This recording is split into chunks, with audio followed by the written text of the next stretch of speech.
Biz səni eşitirik Nurayna. Salam, sabahınız xeyir. Telesəhər izləyiciləri, həmkarlarım bu günləri Lənkəran şəhərindən sizə çay sahəsi üzrə elmi tədqiqat sahəsindəyik. Çünki ümumiyyətlə çayın yetişdirilməsi, emalı və ümumiyyətlə Lənkəranda cənub bölgəsində çay sahələrinin hansı növlərdən istifadə olunması haqqında məlumat ötürəcəyəm. Amma ilk olaraq qeyd edeyim ki, yanımda hal-hazırda AMEYA'nın Lənkəran mərkəzinin elmi tədqiqat sahəsi üzrə çalışan baş məsləhətçisi var, elmi işçi var.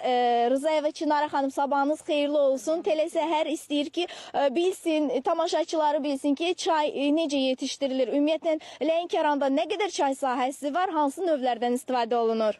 Salamlayıram hər birinizi, tamaşaçıları da salamlayıram, xoş gəlmisiniz.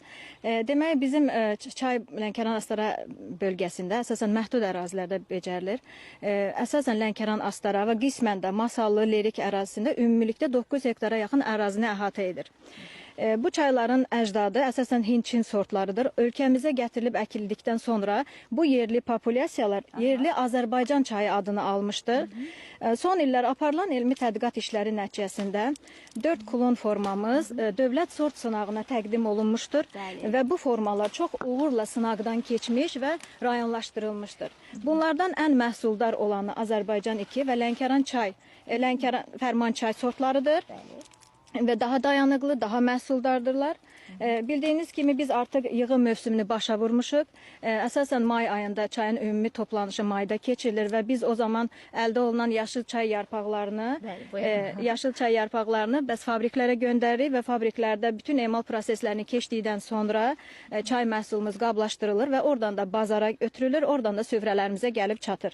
Bəs hamına maraqlı olacaq ki, təbii çayla süni çayı necə aid edə bilərlər? Necə bilə bilərik ki, bu təbii çaydır, digəri isə rəngli, qatqılı çaydır?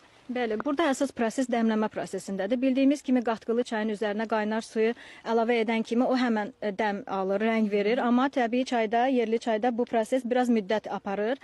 Burada əsas proses ondan ibarətdir ki, çaydana əlavə olunan quruz çayın üzərinə ilk öncə qaynar su əlavə olunub, yaxalanıb süzülməlidir. Bununla çayın tərkibində olan zəhər, toz getməlidir və daha sonra əlavə olunan qaynar su zəif atəşin üzərində 15 dəqiqə maksimum dəm almalıdır.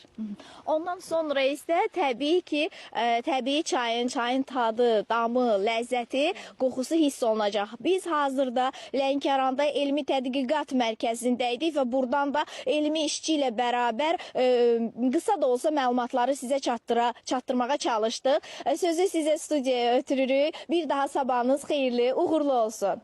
Təşəkkürlər Nurayna, minnətdarıq. Çox sağ ol ətraflı məlumata görə. Həqiqətən də adam Lənkərana